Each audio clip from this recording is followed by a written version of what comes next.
Hello students, आपण unit number 5 regular expression, role over आणि frames ही unit study करत आहोत. त्यामध्ये फर्स्ट जो पार्ट आहे रेग्युलर एक्सप्रेशन, त्याचं एक फर्स्ट लेक्चरमध्ये आपण रेग्युलर एक्सप्रेशन नक्की काय असतं हे बघितलं होतं आणि त्याचा एक प्रोग्राम आपण स्टडी केला होता. आणि त्यामध्ये आपण एक स्टुडंटचं एक रेग्युलर एक्सप्रेशन तयार केलं होतं, त्याबद्दल आपण माहिती घेतली होती. जर आता आपल्याला अशा प्रकारचे वेगवेगळे रेग्युलर एक्सप्रेशन जर तयार करायचे असतील आणि ते जर वापरायचे असतील तर हे रेग्युलर एक्सप्रेशन नक्की कसे तयार करायचे किंवा आपण ते कशा पद्धतीने तयार करू शकतो हे आजच्या लेक्चरमध्ये आपल्याला बघायचं आहे. तर असे रेग्युलर एक्सप्रेशन तयार करण्यासाठी त्याची एक लँग्वेज आहे, त्याला म्हणतात रेग्युलर एक्सप्रेशन लँग्वेज. त्या लँग्वेजचा वापर करून आपण रेग्युलर एक्सप्रेशन्स जे काय ते तयार करू शकतो. जर आता तुम्ही एक्झाम्पल घेतलं, सी आहे, सी प्रोग्रामिंग आहे. सी प्रोग्रामिंगमध्ये आपल्याला काही कीवर्ड्स असतात, व्हेरिएबल्स असतात, टोकन्स असतात, त्याचा वापर करून आपण सीचा प्रोग्राम तयार करतो किंवा सीचा प्रोग्राम करत असतो. असंच प्रत्येक प्रोग्रामिंग लँग्वेजचा आहे. मग त्याच पद्धतीने जर आपल्याला रेग्युलर एक्सप्रेशन जर तयार करायचं असेल तर त्या रेग्युलर एक्सप्रेशनची एक लँग्वेज आहे, त्या लँग्वेजचा वापर करूनच आपण रेग्युलर एक्सप्रेशन हे तयार करू शकतो. तर सुरू करूया.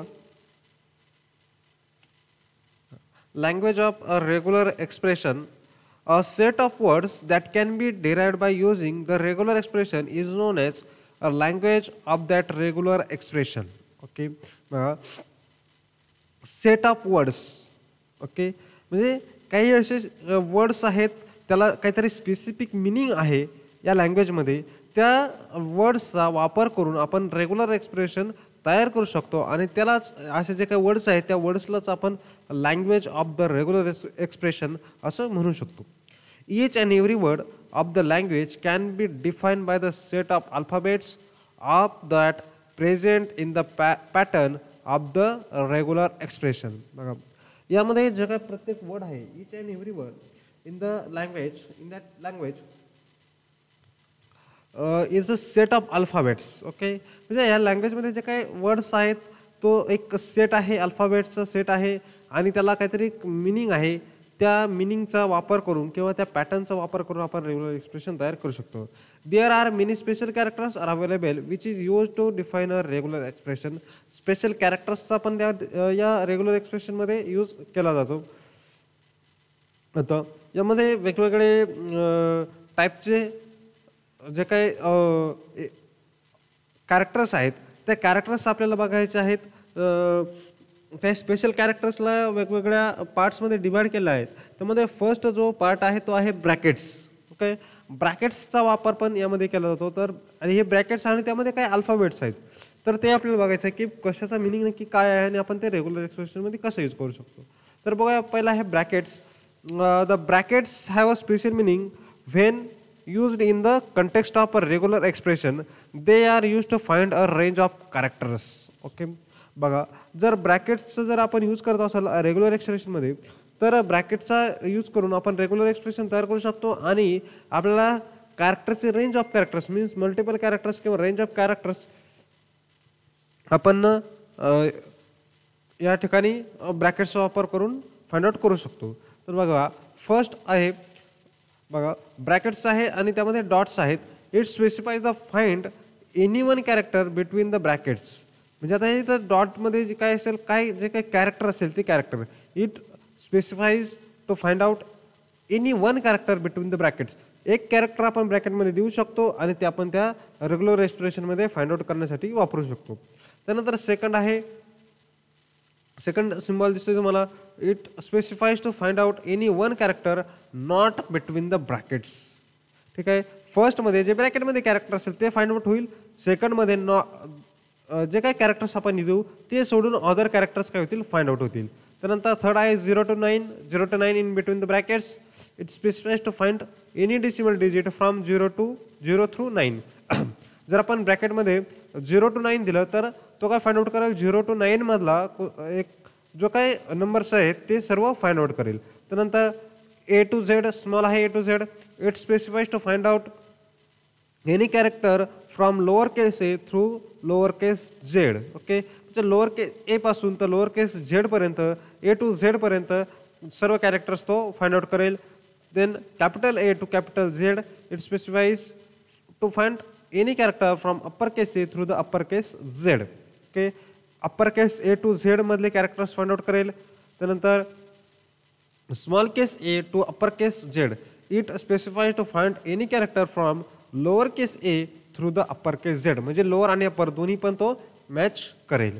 ओके, अशा पद्धतीने होते ब्रॅकेट्स. ओके, ही जे आपण आता बघतोय रेग्युलर एक्सप्रेशन, याचा आपल्याला यूज करायचं आहे रेग्युलर एक्सप्रेशन बनवण्यासाठी. मग असे हे वेगवेगळे वापरून जर आता सपोज तुम्हाला एखादी स्ट्रिंग आहे त्यामध्ये डिजिट जर फाइंड आउट करायचं आहे, ठीक आहे, तर आपण काय वापरणार 0 to 9 हे रेग्युलर एक्सप्रेशन आपण मध्ये वापरणार 0 to 9.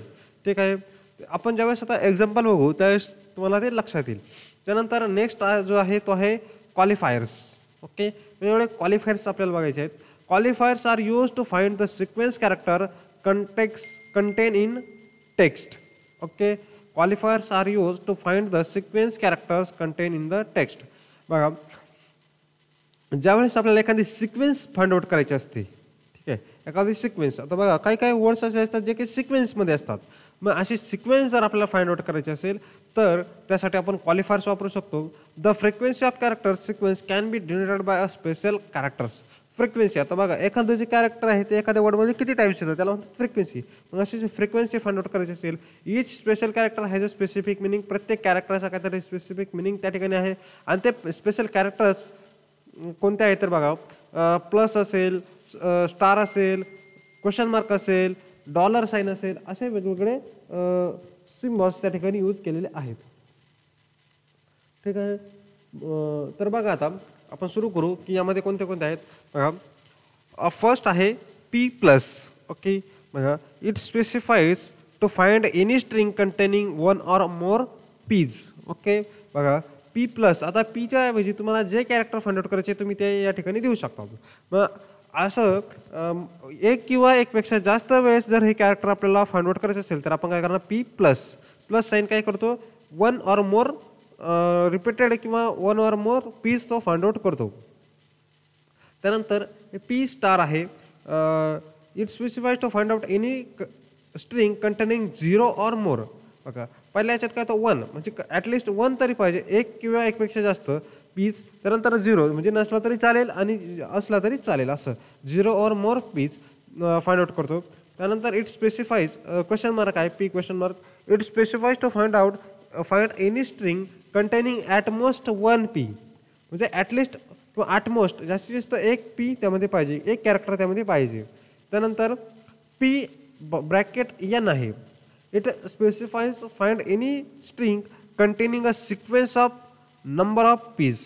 Okay, sequence of number of p's म्हणजे नंबर ऑफ टाइम ते कॅरेक्टर रिपीटेड असेल त्या ठिकाणी, सिक्वेन्स असेल त्याची. Then p in bracket 2 3. बघा, आता हा पॅटर्न आपण अशा पद्धतीने आपण पॅटर्न तयार करू शकतो. It specifies found out any string containing a sequence of 2 or 3 p's, म्हणजे 2 किंवा 3 पी त्या स्ट्रिंगमध्ये असतील. त्यानंतर P2 एम्प्टी आहे पुढं कॉमा देऊन. त्यानंतर it specified to find any string containing a sequence of at least 2 p's, at least किती 2 पी त्यामध्ये त्या स्ट्रिंगमध्ये असले पाहिजेत. त्यानंतर p dollar, it specifies find any string with p at the end of it, म्हणजे एंडला काय आहे, पी आहे. ठीक आहे, अशी स्ट्रिंग असेल एंडला त्याच्या पी आहे. त्यानंतर not p, it is specifies to find any string with p at the beginning of it, म्हणजे आता बिगिनिंगला सुरुवात स्ट्रिंगची कशाने पाहिजे, पी नी पाहिजे. पी ऐवजी आपण लेटर बदलू शकतो. ठीक आहे, अशा पद्धतीने हे क्वालिफायर्स होते. त्यानंतर नेक्स्ट आहे meta characters. Meta characters is an alphabetic character followed by a black slash. Okay, बघा, मेटा कॅरेक्टर काय आहेत, अल्फाबेट आपले जे काय अल्फाबेट्स आहेत ते आहेत, पण त्याला कॉम्बिनेशन कशाचं आहे, त्याच्यासोबत ब्लॅक स्लॅशचं कॉम्बिनेशन आहे. जसं सी लँग्वेजमध्ये तुम्ही स्लॅश एन वापरता न्यू लाईनला जाण्यासाठी, त्या पद्धतीने आहेत हे सर्व characters. Each combination of alphabetic character with black slash has a unique meaning. Okay, प्रत्येकाचा मिनिंग काय आहे, वेगळा वेगळा आहे. तर बघा, फर्स्ट जे आहे ते आहे, फर्स्ट एक्सप्रेशन काय आहे, डॉट आहे, dot. Okay, dot find a single character except new line or a line terminator. Single character ज्यावेळेस आपल्याला फाइंड करायचं असेल त्यावेळेस आपण काय वापरणार, डॉट. त्यानंतर स्लॅश स्मॉल डब्ल्यू find a word character. Okay, वर्डमधलं म्हणजे अल्फाबेट असेल कोणतं वर्ड कॅरेक्टर जर फाइंड आउट करायचं असेल तर डब्ल्यू. त्यानंतर कॅपिटल डब्ल्यू find a non word character. Okay, जो काय वर्ड नाही आहे असं नॉन वर्ड कॅरेक्टर. नंतर slash d find a digit 0 to 9 digit आपण हे फाइंड आउट करू शकतो. Capital d find a non digit character slash d find out करू शकतो. Slash s find a white spaces character. White spaces मी जे आपण ब्लँक स्पेसेस सोडले असतात ते जर फाइंड आउट करायचे असेल तर स्लॅश एस. त्यानंतर capital S find a non white spaces character. Okay, without space तो असेल ते फाइंड आउट करेल. Slash B find a matching at the beginning end of the word. Beginning like this slash B H I end like this H I B. म्हणजे बघा, जर आपल्याला matching जर find out करायचं असेल तर आपण स्टार्टिंगला किंवा एंडिंगला मॅचिंग फाइंड आउट करू शकतो स्लॅश बी वापरून. जर तुम्हाला बिगिनिंगला फाइंड आउट करायचं असेल तर स्लॅश बी आणि जी स्ट्रिंग मॅच करायची आहे ती स्ट्रिंग द्यायची आणि एंडला जर करायचं असेल पहिले स्ट्रिंग द्यायची आणि त्यानंतर स्लॅश बी. त्यानंतर capital b find a match but not at the beginning end of the word. Slash b जर वापरला तर आपण बिगिनिंग किंवा एंडला न करता सेंटरला किंवा मध्ये स्ट्रिंगचा आपण फाइंड आउट करू शकतो. Slash zero find a null character find out करण्यासाठी. Slash n find a new line character आणि slash t find a tab character. Okay, अशा पद्धतीने हे होते मॅटा कॅरेक्टर्स. त्यानंतर आहेत रेग्युलर एक्सप्रेशन फंक्शन्स. आता काही फंक्शन्स आहेत त्या फंक्शनचा पण आपण वापर करू शकतो. The regular expression consist of following functions to perform operation related to regular expression. बघा, आता हे रेग्युलर एक्सप्रेशनचे जे काय फंक्शन्स आहेत त्या फंक्शन्स आपण याच्यामध्ये वापरू शकतो एक्सप्रेशनमध्ये. त्यामध्ये फर्स्ट आहे compile. Deprecated in version 1.5 compile regular expression. म्हणजे डिक्रिपेटेड झालेलं आहे ते, त्याचा आपण वापर करू शकत नाही. पण जे सेकंड आहे EXEC दिस, त्याचा यूज बघू आपण काय. Test for a match in a string returns the first match. Okay, जर आपल्याला काही मॅच करून बघायचं असेल तर आपण EXECचा वापर करू शकतो एक्सेसचा आणि त्यामध्ये जो फर्स्ट मॅच होईल तो आपल्याला रिटर्न करेल. ठीक आहे. त्यानंतर टेस्ट आहे. Test for a match in a string हा पण मॅचिंगसाठीच वापरतात. पण हा जेवढे काय मॅच असेल त्याला रिटर्न्स ट्रू आणि फॉल्स. म्हणजे जर मॅच झाला तर ट्रू रिझल्ट फॉल्ट करतो, ट्रू रिझल्ट रिटर्न करतो आणि जर मॅच नाही झाला तर फॉल्स रिझल्ट रिटर्न करतो. त्यानंतर टू स्ट्रिंग आहे. Returns the string value of the regular expression. एखादी जी स्ट्रिंगची व्हॅल्यू आहे, सपोज आपण एखादी स्ट्रिंग घेतली पण त्या स्ट्रिंगची जी व्हॅल्यू आहे ती जर आपल्याला पाहिजे असेल रिटर्न करायची असेल तर आपण टू स्ट्रिंगने ती करू शकतो. अशा पद्धतीने ब्रॅकेट्स, क्वालिफायर्स, मॅटा कॅरेक्टर्स आणि रेग्युलर एक्सप्रेशन मिळून आपण एक रेग्युलर एक्सप्रेशन तयार करू शकतो. ठीक आहे. आता हे सर्व तुम्ही सेपरेटली प्रत्येकाचा एक एक प्रोग्राम करू बघू शकता. म्हणजे आता P+ आहे, P+ साठी तुम्ही एक प्रोग्राम करू शकता, 1 or more कॅरेक्टरसाठी प्रत्येकासाठी वेगवेगळा प्रोग्राम करू शकता किंवा असे जे सर्व कॅरेक्टर्स मिळून कंबाईन करून पण एक प्रोग्राम आपण करू शकतो. ठीक आहे. आता हे सर्वांचे प्रोग्राम करण्यापेक्षा मी एक प्रोग्राम केलेला आहे ज्यामध्ये की आपण ईमेल आयडीचं व्हॅलिडेशन करत आहोत आणि यामध्ये हे सर्व कन्सेप्ट जे आहेत ते वापरलेत. बघूया आपण प्रोग्राम. बघा, HTML टॅग आहे, हे टॅग आहे. टायटल टॅगमध्ये रेग्युलर एक्सप्रेशन घेतलेलं आहे तर रेग्युलर एक्सप्रेशनचा प्रोग्राम बघतो आपण.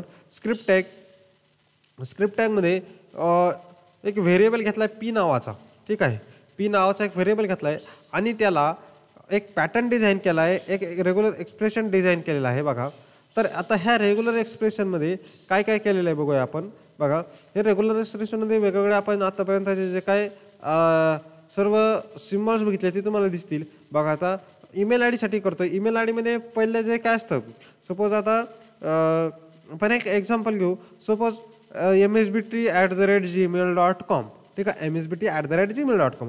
मग या ठिकाणी काय काय असू शकेल, त्यामध्ये A to Z कॅरेक्टर्स असतात. स्मॉलमध्ये असेल, कॅपिटलमध्ये असेल, नंबर पण असू शकतो, कॅरेक्टर पण असू शकतात. ठीक आहे. आता जर आपण एक एक्झाम्पल जर घ्यायला गेलो ईमेल आयडीचं. ठीक आहे. ईमेल आयडीचं जर एक्झाम्पल जर आपण घ्यायला गेलो तर बघा, आता ईमेल आयडी कशी असू शकते, जर अशी MSBT इथं नंबर पण असू शकतो काहीतरी किंवा इथं कॅरेक्टर पण असू शकतं. ठीक आहे. काही कॅरेक्टर पण देऊ शकतो आपण या ठिकाणी आणि त्यानंतर @gmail .com अशा पद्धतीने ईमेल आय डी असू शकते. मग याच पद्धतीचा पॅटर्न आपण काय केलेला आहे डिझाईन केलेला आहे. बघा इथं हे जे दिसत आहे हे सर्व काय आहेत @च्या आधीचं जे काय आहे ते आपण या ठिकाणी घेतलं आहे. त्यानंतर नंतर काय आहे नंतर काय असतं आपलं जीमेल असेल याहू असेल ते असतं. म्हणून इथं काय घेतलं आहे A to Z स्मॉलमध्ये कॅपिटलमध्ये आणि डिजिटमध्ये हे सर्व घेतलेलं आहे. त्यानंतर काय असतं डॉट म्हणून इथं डॉट घेतलेलं आहे बघा डॉट. आणि डॉट नंतर काय असतं पुन्हा कॉम किंवा .in असं हे जे काय असतं त्यासाठी हे घेतलेलं हा पॅटर्न आणि एंड केलेला आहे. ठीक आहे असा हा पॅटर्न आहे. त्यानंतर फंक्शन घेतलं एक टेस्ट मॅच नावाचं.